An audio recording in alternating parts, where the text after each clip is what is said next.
There's a lot of teachings on third heaven, second heaven, first heaven. I know Paul talks about being taken up to the third heaven. And outside of that, I don't know if there is an actual biblical finding of what the first and second heaven is. We have years of theological discussions and theologians, sharing their thoughts, and the first heaven, what that could be. The first heaven's here, or first heaven is the sky above us. The second heaven, cosmos. But I hear different perspectives. Right. Everybody lands on third heaven where God resides.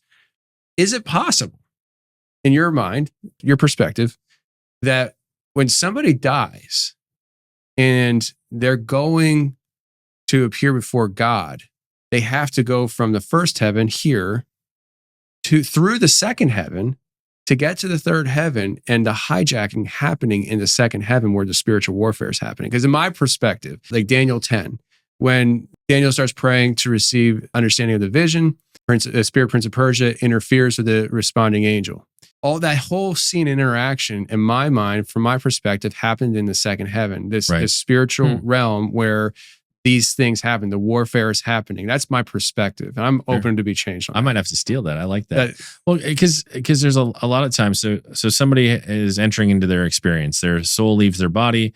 They'll have an out-of-body experience where they're typically sort of here on Earth, momentarily able to interact with their environment.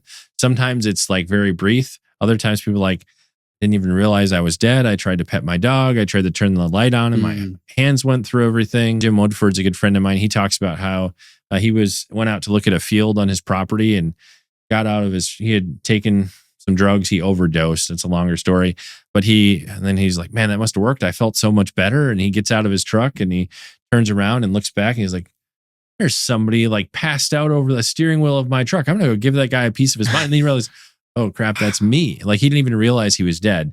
So people enter into this out-of-body experience, and then they'll tend to either start, being raised up towards the sky, seeing a light or a tunnel, and that seems to be like a threshold where they would cross over maybe into that second heaven. A lot of people share stories where once they go through the light in the tunnel, so they've crossed the veil, so to speak, sometimes they'll come to a place where, like Randy saw angels and demons kind of warring over him until he entered into the next part of his experience.